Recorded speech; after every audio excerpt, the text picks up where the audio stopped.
Eu quero desejar que a paz de nosso Senhor Jesus Cristo esteja presente nesse momento sobre a sua vida, sobre o seu lar, sobre a sua família. Seja bem-vindo ao canal do pastor Anderson de Bento Ribeiro. Nós estamos recomeçando as nossas atividades e eu quero louvar a Deus por essa oportunidade. Você que já está inscrito no nosso canal, eu quero agradecer e quero pedir a você que vai estar recebendo este vídeo, esta palavra, que você possa nos ajudar a fazer crescer o canal, que você possa se inscrever, assinar o sininho de notificação para que todas as vezes que nós colocarmos um vídeo, você ser notificado e, por favor, deixe o seu like, que vai nos ajudar bastante a prosseguirmos com este trabalho. Antes de ler a palavra que eu tenho aqui dentro do meu coração, eu quero orar juntamente com você, meu irmão, minha irmã, com você que está aí do outro lado, ouvindo a palavra de Deus. Oremos ao Senhor. Senhor, nosso Deus e nosso bondoso Pai que está nos céus, ao trono da sua glória, da sua graça, ao trono do seu poder e da sua autoridade, nessa hora, Senhor, eu elevo a minha voz para te bendizer, para te honrar, para te enaltecer, para me curvar diante da sua soberania, para me curvar diante do seu poder, para, ó Deus, me colocar diante do Senhor como um instrumento que o Senhor venha usar para alcançar vidas através deste vídeo e através da palavra que será ministrada neste momento. Que o Espírito do Senhor possa se apossar da nossa instrumentalidade e nos usar para a glória e a honra do nome do Senhor Jesus, aquele que vive e que reina para todo sempre. Amém. Querido irmão, querida irmã, querido companheiro, eu quero compartilhar uma palavra que Deus colocou no meu coração e ela se encontra no livro de Juízes, no capítulo de número 6. Juízes, capítulo de número 6. A partir do versículo de número 11, diz assim a santa palavra de Deus. Então o anjo do Senhor veio e assentou-se debaixo do carvalho que está em Ofra, que pertencia a Joás, a Biesrita, e Gideão, seu filho, estava malhando trigo no lagar para o salvar dos midianitas. Então o anjo do Senhor lhe apareceu e lhe disse: O Senhor é contigo, varão valoroso. Mas Gideão lhe respondeu: Ai, Senhor meu, se o Senhor é comigo, por que tudo isto nos sobreveio? E que é feito de todas as maravilhas que nossos pais nos contaram, dizendo: Não nos fez o Senhor subir do Egito? Porém, agora o Senhor nos desamparou e nos deu na mão dos midianitas. Então o Senhor olhou para ele e disse: Vai nesta tua força e livrarás a Israel da mão dos midianitas. Porventura não te enviei eu? Esta palavra Deus encheu meu coração e eu quero compartilhar com você neste momento. O povo de Deus, neste relato que ora acabei de ler, estava vivendo um período chamado o período em que os juízes julgavam. E foi longo este período. Josué, ele havia acabado de morrer, e todos nós sabemos, né, que Josué foi o líder que substituiu o grande Moisés. Moisés, ele quando morre, ele deixa o seu legado para Josué. Josué, ele lidera Israel, ele conduz Israel, e diz a Bíblia que Josué, ele morre. E quando Josué morre, Israel, ele não tem uma liderança. Israel não tem ninguém para liderá-lo, para mostrar o caminho que deveria ser seguido. Então, neste período, Deus não vai levantar apenas um líder. Deus levanta várias pessoas, e estas pessoas foram chamadas de juízes. Foram os juízes de Israel, que exerceram um papel de liderança durante um tempo e foram ao mesmo tempo instrumentos que Deus usou para trazer libertação a Israel em todo momento em que Israel precisava de um livramento, de um socorro iminente de Deus. Para não irmos muito longe, porque nós temos um objetivo, a Bíblia diz que os filhos de Israel, no início do capítulo 6 de Juízes, os filhos de Israel, mais uma vez, eles haviam realizado práticas que pareceram mal diante dos olhos do Senhor. Eles fizeram coisas que o Senhor não se agradou. Eles tomaram posicionamentos que o Senhor olhou e não se agradou de tal posicionamento, de tal postura.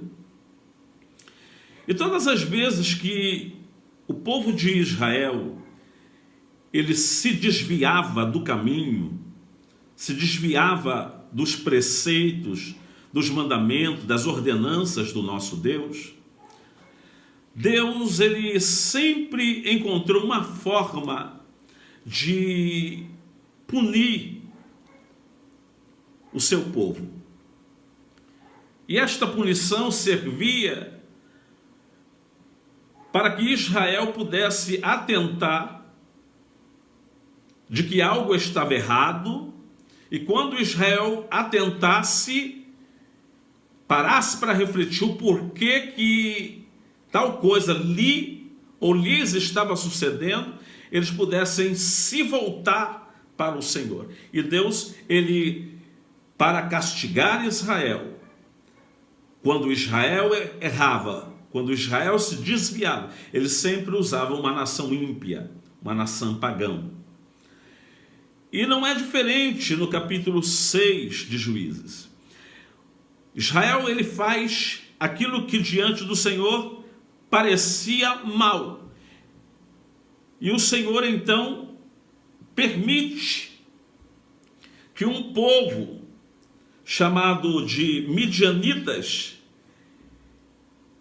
oprimisse os filhos de Israel.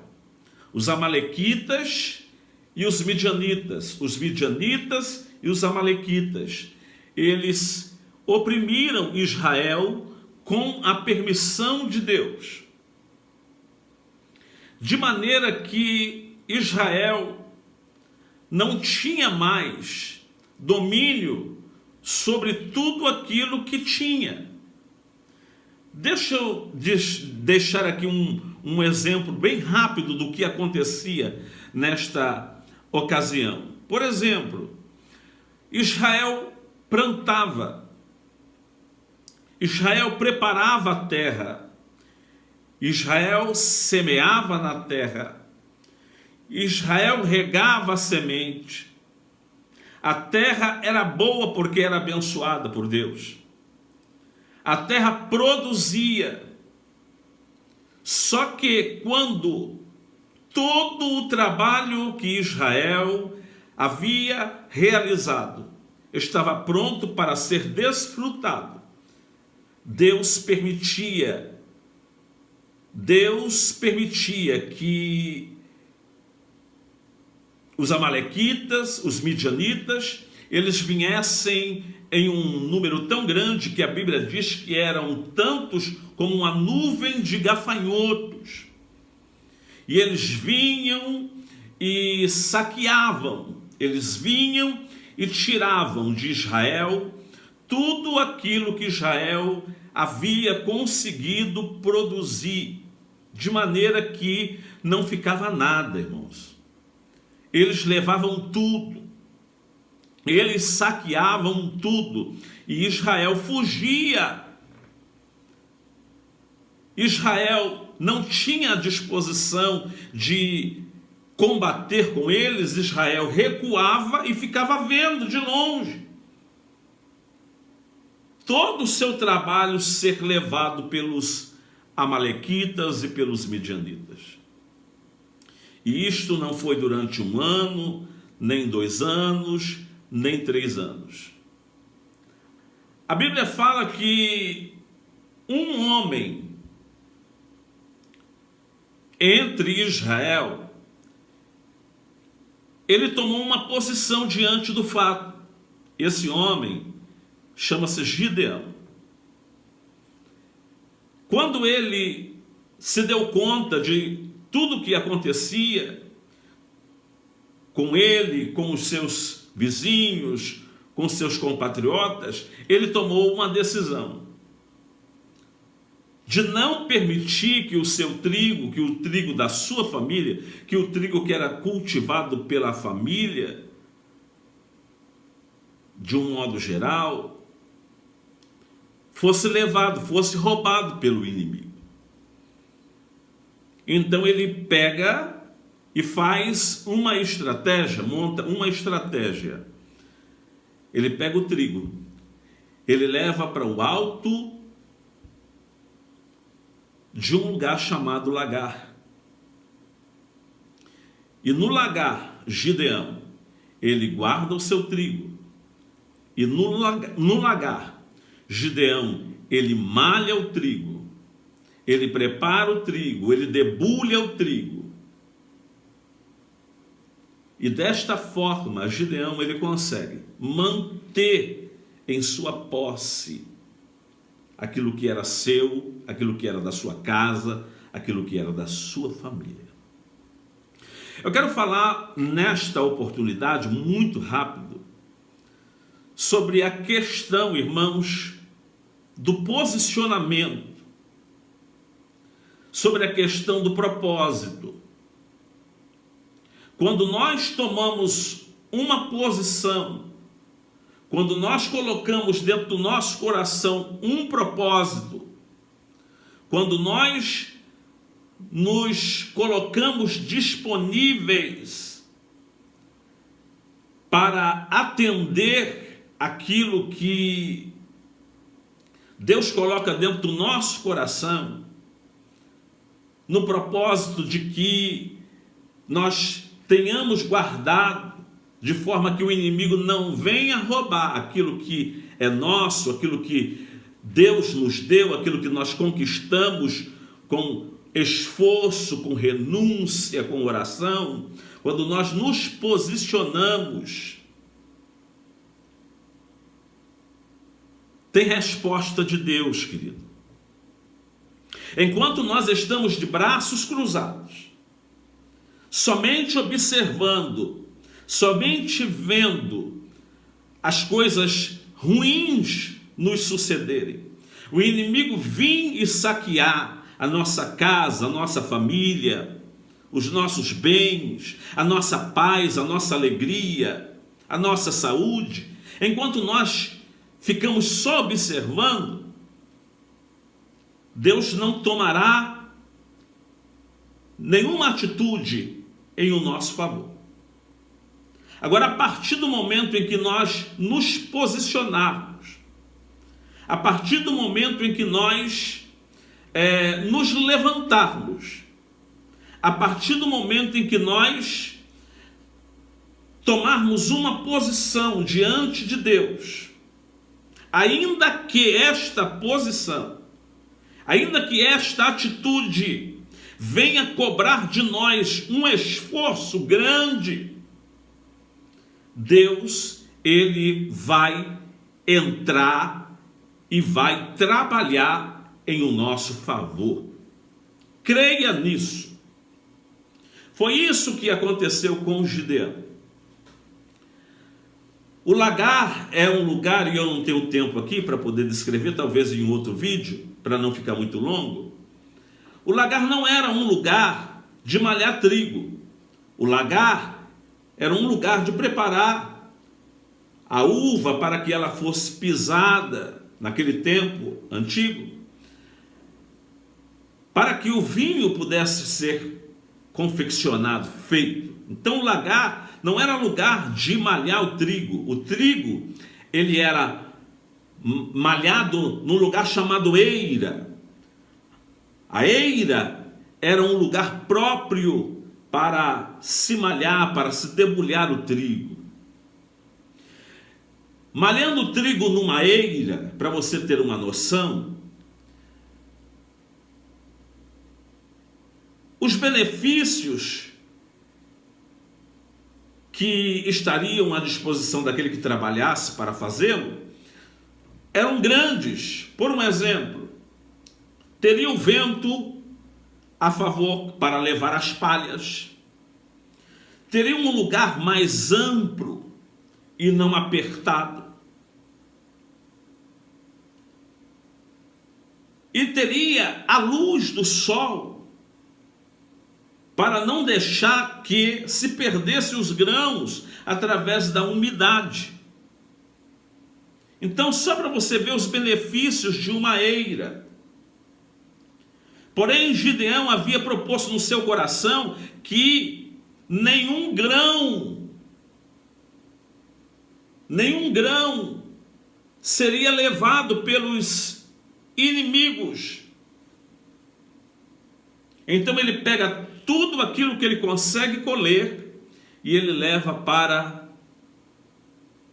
o lagar. Lugar apertado, sem luz do sol, sem condições de bater o vento ou entrar o vento.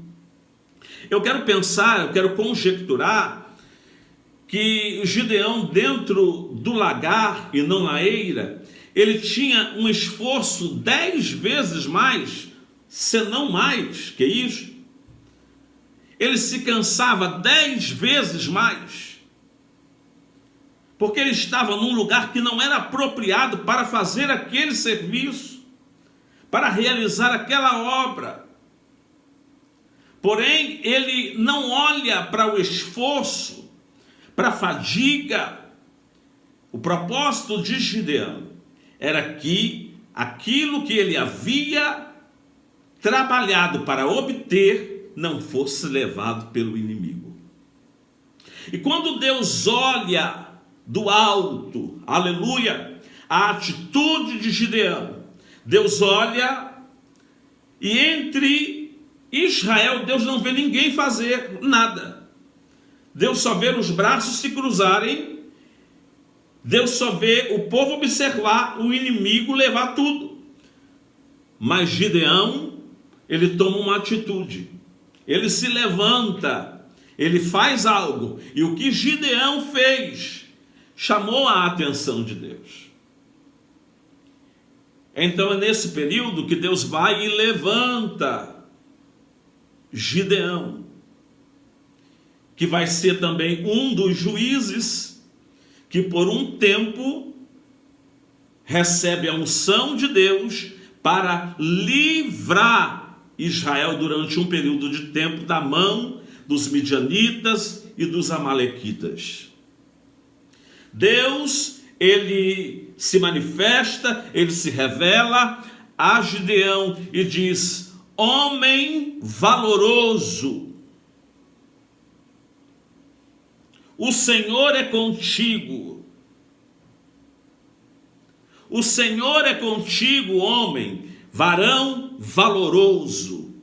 O Senhor, ele te escolheu. O Senhor te agradou, se agradou. E é você que ele vai usar por causa da sua atitude. É você que ele vai usar para livrar o povo dele, para trazer livramento ao povo dele, contra os amalequitas, contra os midianitas. E o que me chama a atenção é a parte final do versículo 14. Porventura não te enviei eu? Propósito é tudo, meu irmão, minha irmã. Propósito é tudo. Se levante com um propósito diante de Deus. Não adianta ficar com os braços cruzados, lamentando. Não adianta ficar olhando para a vida do irmão A, do irmão B, que está avançando, que está tendo vitórias, que está prosperando. Não adianta ficar correndo atrás de vaso, de profecia. Não, a questão em apreço aqui é uma questão pessoal. Você tem que tomar uma postura. Você tem que tomar uma decisão. E talvez, como na Xandarábia, você não tenha tomado esta decisão por medo de ter que abrir mão de muitas coisas, de ter que renunciar muitas coisas. Talvez você não tenha tomado esta postura até o dia de hoje, com medo dos sofrimentos, das retaliações e etc. Mas eu quero dizer para você, nesta oportunidade, não tenha medo, tome postura. Ouça bem a palavra que o Senhor diz para Gideão: o Senhor é contigo. Homem de Deus tem que ter coragem. E só toma posição, postura, como a Narabaraçu e como a Naxérgia. Só toma posição e postura quem tem coragem. Nós estamos no momento de uma pandemia, aonde o mundo tem sido assolado por um vírus, aonde todas as nações da terra têm sofrido de forma geral. Mas para permanecer pós a pandemia, vai ser preciso ter coragem. Para ser um daqueles que vão entrar pelas portas da Cidade Santa, é preciso ter coragem. É preciso ter coragem. Tem muita gente dizendo que depois da pandemia vai haver um avivamento, o povo vai estar despertado, o povo vai amar mais. Irmão, não espere nada disso. E pelo amor de Deus, escute a finalização desta palavra. Não espere nada de ninguém. Tome posição diante de Deus. larga o pecado, abra mão da sua própria vontade, abra mão dos desejos da sua carne. Tomar posição diante de Deus verdadeiramente requer, irmãos, um esforço maior. E nem todos têm a coragem de pagar este preço. Compre fargius nu benegebia. Ficam de braços cruzados, esperando por um, esperando por outro, e muitas das vezes contemplando tudo indo embora. Mas o camarada não tem coragem de se levantar e dizer: Deus, eu vou fazer a sua vontade. Deus, eu vou fazer o seu querer. Deus, eu vou te obedecer. Deus, eu vou andar no caminho que o Senhor reservou para os meus pés, sem me desviar. Foi a ordem que Deus deu para Josué: não se desvie nem para a direita e nem para a esquerda. Canto de Oman Taragachou Menecan Tarabarassargios. Quer vitória? Quer ver a glória de Deus? Tome posição diante do Senhor. Tome postura. Eu vejo muita gente, irmãos, eu sou um vaso de Deus. Você que me conhece sabe que eu sou um vaso de Deus, um homem de oração, um homem comprometido com a palavra. Um homem que tem uma postura diante do Senhor, e esta postura, glória ao nome do Senhor, eu trago comigo desde os dias da minha mocidade. Então eu digo para você chegar no lugar aonde Deus preparou, para você chegar no lugar aonde Deus reservou para você chegar, é preciso tomar uma postura, é preciso tomar uma posição, é preciso ser permanente. Não pode oscilar. Uma hora ser uma coisa, outra hora ser outra. Então, toma posse da tua vitória. Toma posse daquilo que é teu. Ainda que você tenha que renunciar, ainda que você tenha que sofrer, meu irmão, eu digo para você que vale a pena. Como diz o hino, vale a pena ser fiel. Que Deus te abençoe através desta palavra, que Deus te faça prosperar, que Deus te ajude a ter coragem, porque tudo que eu tenho falado aqui é para quem tem coragem. Deus fala para você através dessa rápida mensagem: te esforça-te e tenha coragem. Te esforça e tenha coragem, porque eu sou contigo para fazer tudo aquilo que eu um dia te prometi. Que Deus te abençoe, que Deus te guarde, que Deus te proteja, tá bom? Pai, nós te louvamos pela sua palavra. Que todos os meus irmãos sejam abençoados, e aonde quer que este vídeo e esta mensagem chegar, que a tua mão possa abençoar os meus irmãos, em o nome de Jesus. Quero pedir a sua ajuda. Como que você pode ajudar o pastor Anderson de Bento Ribeiro? Você pode compartilhar essa mensagem, você pode se inscrever no meu canal que está iniciando ou começando agora, você pode ativar o sininho e você pode deixar o seu like aí. Me ajude. Vamos crescer este canal, tá bom? Juntos nós somos mais fortes. Eu quero desejar que a paz do Senhor esteja com você, aonde quer que você esteja. Até o próximo vídeo.